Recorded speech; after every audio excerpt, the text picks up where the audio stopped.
Welcome back to Banging the Can, the Houston sports show that does not apologize for championship rings and tings, presented by Bolen Media. I am your host, Ross Bolen, and Texans fans, we are officially in football hell. Can you feel the flames? I'm about to catch fucking fire. If you thought things couldn't get any more bird-brained within what is now inarguably the most poorly run franchise in football, you were wrong.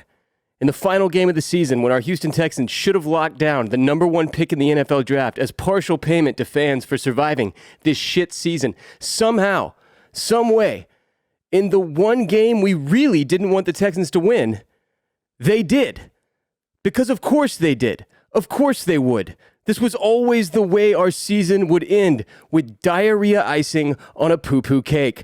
Once fate dealt us the hand of Cal McNair, we were doomed to this dog shit. Watching the final few minutes of Texans versus Colts felt like being on an episode of Punk'd.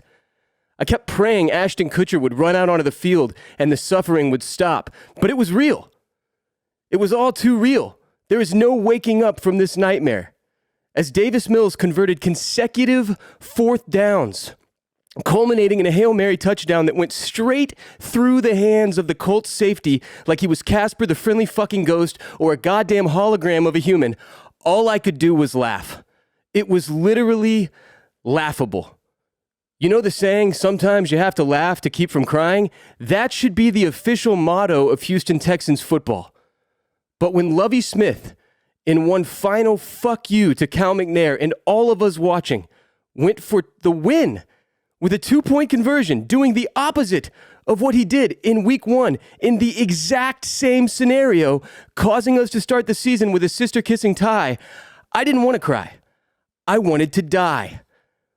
What did we do to deserve this nonsense? Why do the football gods derive so much pleasure from our pain?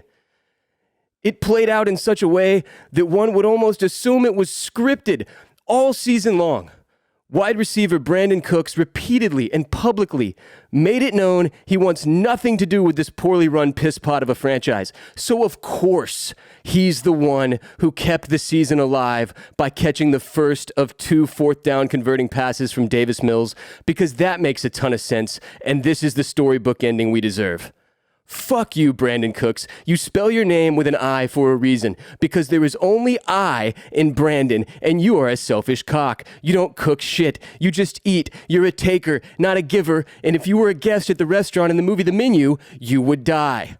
And then there's Davis Mills, playing for absolutely nothing at this point, as he will undoubtedly fade to backup QB obscurity for the remainder of his career, probably beginning next season, who could have just chunked the ball into the goddamn ground or the stinking sideline, but no. He converted 1 fourth down and then a fucking insane 4th and long, plus the 2-point conversion in what was probably the best drive of his career, to ensure that no Texans fan will ever forget his name. Now the neck will forever be remembered as the massive pain in the neck that prevented us from getting the number 1 pick we so rightfully earned until we didn't. So maybe you thought, well, okay, Lovie Smith was coaching for his job, so of course he went for the win, and the win secured him another season as head coach, right? Right? Nope. Fired the very next morning. Why didn't we just fire him the week before? At least that way, we'd have an interim at the helm that could make sure we didn't accidentally win the game. Why God? God doesn't know. Because this is Houston, and God left this place a long time ago. So now, Cal McNair and the somehow still employed general manager Nick Caserio are once again, for the 3rd consecutive offseason, back in the head coaching hunt. You might be asking, who's available to be hired as head coach? And I might be answering your question with another question. What kind of sad sap would even want this job? One and done with back-to-back head coaches is absolutely asinine. It's so stupid that we've got Robert Griffin III out here on Twitter claiming the franchise is fundamentally racist for utilizing 2 black coaches to tank and firing each of them after 1 season, which seems like a bit of a reach, and seems like a bit of a reach is the best response I have. That's how poorly run this entire organization has been the last several years. From the Bill O'Brien era, through David Culley, through Lovie Smith, absolutely nothing has gone right. I can't even think of a bright spot anymore. The most logical people left to interact with are the fans begging Cal McNair to sell the team. And by the way, stop calling him Tommy Boy. That's an insult to Tommy Callahan. Tommy moved brake pads.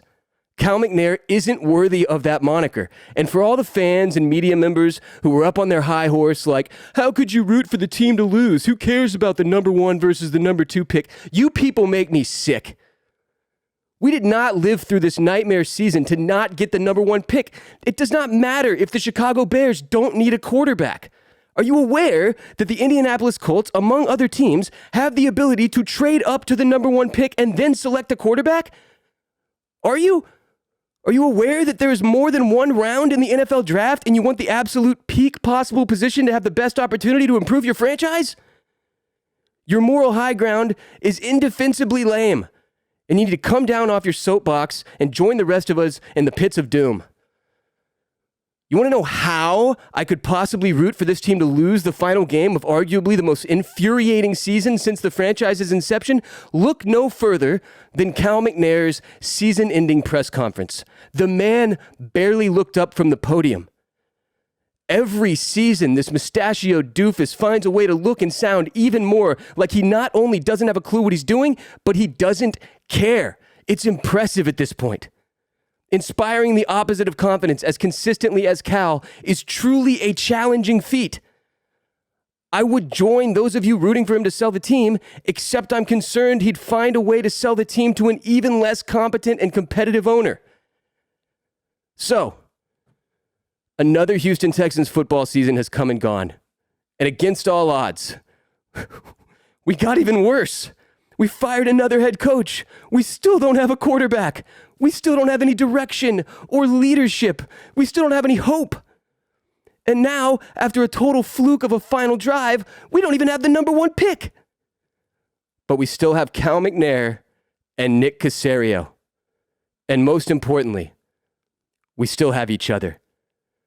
It's football time in Houston. Today's episode is brought to you by Rocket Money. If your goal for this year is to manage your budget better and save money, you need Rocket Money. Rocket Money, formerly known as Truebill, is a personal finance app that finds and cancels your unwanted subscriptions, monitors your spending, and helps you lower your bills all in one place. Over 80% of people have subscriptions they forgot about, like that streaming service you bought just to watch one show on, or that free trial that you never even used. Rocket Money will quickly and easily identify your subscriptions for you, so you can stop paying for the ones you don't want. Rocket Money makes canceling subscriptions as easy as the click of a button.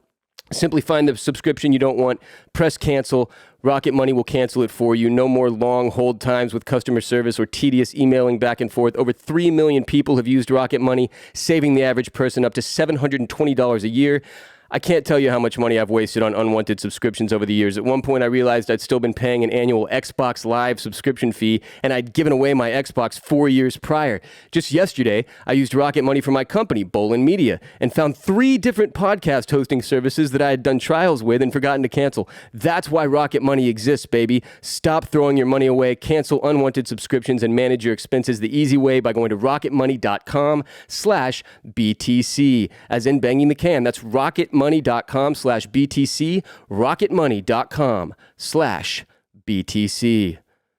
In other Houston sports news, the Rockets are sort of derailing, having lost 12 of their last 13 games. 7 straight losses. 7. Eric Gordon is forgetting to filter his responses to the media at this point and straight up admitting the team hasn't improved at all this season, which is not good. Steven Silas is apparently on or nearing the chopping block as player development has been underwhelming in the eyes of, well, everyone watching. And rumors of James Harden's potential return to the H have gone from a half-joking, wouldn't that be funny, to please God, let him come back so I have something to care about with this team. There was an article in the Chronicle yesterday headlined, Rockets Embracing the Suck as Steven Silas tries to keep spirits up. So that's where we're at.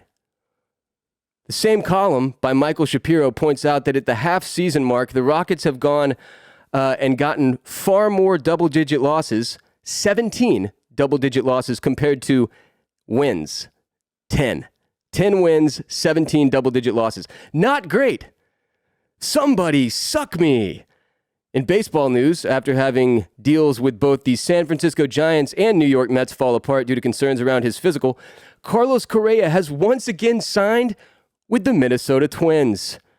What a weird and slightly sad saga that was. I read somewhere that Correa will actually be making less money per season than if he had just taken the original deal the Astros offered him before last season due to state income taxes in Minnesota. That's the sad part. But truth be told, it's hard to be sad about a dude getting a 6-year, $200 million contract with incentives that apparently take the ceiling to $275 million. Carlos will be just 34 years old when that deal is done. He's no spring chicken at that point, but he's not exactly an elderly man, okay? And he'll still get another deal, albeit a less lucrative one, obviously. So he's not exactly looking at financial failure here. Everybody needs to calm down. He and Scott Boras took a big swing. It didn't pan out. And their fallback was him remaining in Mini for $275 million. All things considered, the only real losers in the situation are the Giants and the Mets, who both let what may end up being just paranoia over a past leg injury keep them from landing inarguably one of the best shortstops, clutch hitters, and all-around leaders in baseball. Speaking of Houston sports legends and former players, J.J. Watt played in his final NFL game this past Sunday. And man, what a career for a dude who was literally booed when he was taken in the first round. JJ will almost certainly see himself in Canton, Ohio when the time comes. I mean, he definitely will. And going from a relatively obscure Wisconsin defensive lineman to one of the faces of the league for years and years, even on a perennial mediocre franchise during his tenure with the Texans, that's seriously impressive stuff. JJ was one of, if not the hardest working Houston Texans player we have ever seen, rivaled by maybe only Andre Johnson. He was the role model you hope all professional athletes and celebrities will be, but so rarely are. He was an inspiration on the field, but perhaps even more importantly, he remains an inspiration off of it. So we wish him well in retirement, and once again, thank him for his years of service and are grateful to him for being one of the few bright spots in an otherwise dark and gloomy Houston Texans history. That will do it for today's show, but remember, baseball season is coming soon. There is something to look forward to. It's not all bad news. And also, every episode of Banging the Can is available on youtube.com/@bangingthecan. Appreciate y'all who are watching there. And for those of you who would rather watch me lose my shit rather than just hear me lose my shit, go to youtube.com/@bangingthecan. And frankly, even if you don't care to watch, I would appreciate you taking the time to subscribe on YouTube so we can continue to grow the show. It goes a long way. Thank you. And on that note, please share the most unapologetic Houston sports show in existence with your friends and family. Support our sponsors. This week's sponsor is Rocket Money. Budget better and save money this year with Rocket Money by going to rocketmoney.com/BTC. And check out my media startup, Bolen Media, at bolenmedia.com. My comedy show, The Ross Bolen Podcast, available wherever you consume Banging the Can. And follow our show on TikTok, at Banging the Can. We've got over 25,000 followers on TikTok already. We're also on Twitter and Instagram, at Banging the Can. I am Ross Bolen. You can follow me on Twitter and Instagram, at WRBolen, Bolen. And I will be back soon. Until next time, H-Town, stay down.